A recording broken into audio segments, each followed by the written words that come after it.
ایک معمولی سا داغ بھی لگ جائے تو اس کے لیے بیکار ہو جاتے تھے۔ اسنیہا نے ڈائننگ ٹیبل پہ کھانا چن دیا تھا۔ نائل کے آتے ہی وہ بھی ساتھ والی کرسی پر بیٹھی تھی۔ اتنا نمک! پہلے ہی لقمے پر نائل کا حلق تک کڑوا ہوا تھا۔ کھانا بنانا نہیں آتا تمہیں؟ وہ مشتعل ہوا تھا۔ مجھے تو کھانا بنانا آتا ہے، مگر آپ کو شاید میرے ہاتھ کا کھانا پسند نہیں ہے، کسی اور کے ہاتھوں کا ذائقہ جو چکھ چکے ہیں۔ بس کر دو، تمہیں اللہ کا واسطہ اب بس کر دو، تھک گیا ہوں میں یہ سب سن کر۔ وہ غصے سے وہاں سے اٹھا تھا۔ کیوں بس کر دوں؟ میرے حصے کی محبت آپ اس ڈائن سے کرتے ہیں، یہ ناانصافی نہیں ہے؟ اسنیہا بھی اٹھ کھڑی ہوئی تھی۔ ان دونوں کے مابین حالت بالکل بھی ٹھیک نہیں تھے۔ وہ ہر بات میں صوفی کو لے کر آتی تھی، جس کی وجہ سے نائل شدید جھنجلا جاتا تھا۔ میں تم سے بحث نہیں کرنا چاہتا۔ وہ اچھے سے جانتا تھا کہ اس بے ربط گفتگو کا کوئی حل نہیں نکلنے والا۔ مجھ سے تو بات کرنا بھی گوارا نہیں آپ کو، اور اس کے خیالات سے باہر ہی نہیں نکلتے آپ۔ وہ ایک نمبر کی چڑیل ہے۔ نائل کے بڑھتے قدم رکے تھے۔ ٹھیک کہا تم نے، وہ واقعی چڑیل تھی۔ اسنیہا کا بے اختیار منہ کھل گیا تھا۔ وہ ایک عاشق تھا، اور ایک عاشق کیسے اپنے محبوب کو چڑیل بول سکتا تھا؟ شاید وہی بھول رہی تھی کہ نائل افندی ہے، اور نائل کچھ بھی کہہ اور کر سکتا ہے۔ بلکہ تم بھی چڑیل ہو، اور باقی ساری بھی چڑیلیں ہی تھی۔ تم سب نے مل کر میرا سکھ چین سب برباد کر دیا۔ وہ غصے سے باہر کی جانب بڑھا تھا۔ کہاں جا رہے ہو؟ اسنیہا نے اسے پیچھے سے آواز دی تھی۔ اس کی بات تو ہمیشہ کی طرح اس کے سر پر گزری تھی۔ ایک دفعہ اور برباد ہونے چلو گی ساتھ؟ وہ اچھا خاصا تپا ہوا تھا۔ تم آج کی ساری رات پھر اس کی یادوں میں گزارنے جا رہے ہو نا؟ وہ نائل کو لے کر بہت زیادہ انسیکیور ہو گئی تھی۔ میں 22ویں بار شادی کرنے جا رہا ہوں، تم چلو ساتھ، تینوں مل کر فری فائر کھیلیں گے۔ وہ غصے سے کہتا تن فن کرتا وہاں سے گیا تھا۔ اسنیہا بیچاری ہکا بکا وہیں کھڑی رہ گئی تھی۔ ماریا کو لندن گئے آج دوسرا دن تھا۔ ڈیوڈ نے اسے نہ جانے کتنی کالز کی تھی، مگر وہ ریسیو نہیں کر رہی تھی۔ آج جب اس نے ڈرتے ڈرتے کال ریسیو کی تھی تو ڈیوڈ اچھی خاصی جھاڑ کھائی تھی۔ وہ ٹھیک ہے؟ غصہ تھوڑا ٹھنڈ ہونے پر ڈیوڈ نے پوچھا تھا۔ جی، ایک لفظی جواب پر اس نے اپنے اندر ڈھیر سکون اترتا محسوس ہوا تھا۔ یونیورسٹی کیوں نہیں جا رہی وہ؟ ویسے ہی شاید آگے پڑھنا نہیں چاہتی۔ ٹھیک ہے، نظر رکھو، اس نے کہتے ہی فون رکھا تھا۔ دوسری طرف ماریا کے ہاتھ سے فون گرا تھا۔ اس نے مدد طلب نگاہوں سے سامنے کھڑے الیکس کی جانب دیکھا تھا۔ وہ مار دے گا، تمہیں بھی اور مجھے بھی۔ وہ حد سے زیادہ خوف زیادہ تھی۔ کچھ نہیں ہوگا، جب یہ لڑکی مر جائے گی تو بلیک مانسٹر چند دن سوگ بنائے گا، پھر تم اسے اپنا کندھا میسر کرنا، ہمدردی کے چند بول دینا اور کچھ ادائیں دکھا دینا۔ محبت تو کرتی ہو نا ڈیوڈ سے؟ ماریا نے شکست خور حالت میں سر ہلایا تھا۔ اسے وانیا ایک آنکھ نبھاتی تھی۔ اب اگر وہ راستے سے ہٹ رہی تھی تو اس سے اچھی اور کیا بات ہو سکتی تھی؟ 2 مہینے بعد وقت کا کام ہے گزرنا، اور وہ ہر حال میں گزر ہی جاتا ہے، کسی کے لیے اڑتے کبوتر کی طرح تو کسی کے لیے کچھوے کی رفتار سے۔ اسے اس قید میں 2 مہینے ہو چکے تھے۔ حالت بد سے بدتر ہو گئی تھی۔ وہ اپنا ہوش و حواس تقریباً کھو بیٹھی تھی۔ وجہ وہ انجیکشن تھے جو باقاعدگی سے اسے دیے جاتے تھے۔ وانیا بہت جلدی خود کو آزاد کروا لیا تھا، مگر اس کے وہاں سے بھاگنے سے پہلے ہی وہ پکڑی جا چکی تھی۔ تب سے ماہم اسے انجیکشن دیتی تھی تاکہ وہ ہوش میں ہی نہ رہ سکے۔ وانیا کو قابو کرنے کا واحد یہی طریقہ تھا۔ ابھی بھی وہ کمرے کے ایک کونے میں بے سود پڑی تھی جب ماہم نے اس کے منہ پر پانی کا جگ انڈیلا تھا۔ وہ ہڑبڑا کر اٹھی تھی۔ تمہارے بھائی نے کال کر کے دماغ خراب کر دیا ہے، بات کرو اس سے، اور خبردار کوئی چالاکی کی تو۔ وانیا نے اد کھلی آنکھوں سے اسے دیکھنے کی کوشش کی تھی۔ بکھرے ہوئے بال، عجیب سی حالت، بالکل زرد پڑتا چہرہ، اور آنکھوں کے گرد سیاہ حلقے۔ وہ کسی طرح سے وانیا نہیں لگ رہی تھی۔ اگر کوئی چالاکی کی تو پھر انجیکشن دے دوں گی میں تمہیں۔ نہیں پلیز نہیں۔ وہ ڈر کر پیچھے ہٹی تھی۔ تو پھر کوئی ہوشیاری مت کرنا، اسے دھمکی دی۔ ماں ہم نے نائل کو کال ملائی تھی، یہ لو کر لو اپنی بہن سے بات، بہت مشکل سے منایا ہے میں نے، یہ تو راضی ہی نہیں ہو رہی تھی۔ ماں ہم نے کہتے ساتھ ہی فون اسپیکر پر رکھا تھا۔ وانیا میری جان، میرا بچہ، اب چھوڑ دینا یہ ناراضگی، بہت مس کر رہا ہوں آپ کو، پلیز واپس آ جاؤ۔ وانیا کی آنکھوں میں سیلاب امڑ آیا تھا۔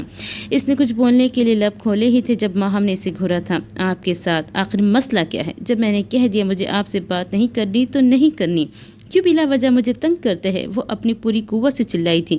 میرا بچہ، مجھے آپ سے بات نہیں کرنی مسٹر نائل افندی، مجھے دوبارہ کال مت کیجیے گا۔ ماہم نے فوراً ہی کال کاٹ دی تھی، جبکہ دوسری طرف نائل کے دل پر چھریاں چلی تھی۔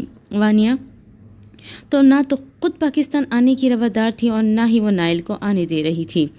نائل اسے لے کر بہت زیادہ پریشان تھا۔ وہ جب بھی وہاں آنے کا سوچتا تو ماہم اسے اپنی باتوں میں لے آتی تھی۔ فون کرتے ساتھ وانیا پھوٹ کر روتی تھی۔ میں تمہاری بات ماننے کے لیے تیار ہوں، تم جو کہو گی میں کروں گی۔ اس نے سر جھکائے ہار مانی تھی۔ مزید کوئی بھی ٹارچر وہ برداشت نہیں کر سکتی تھی۔ شاباش میری گڑیا، ماہم کا پور خوشی سے جھوم اٹھا تھا۔ لیکن تمہیں بھی اپنا وعدہ نبھانا ہوگا، اس کے بعد تم مجھے جانے دو گی؟ ہاں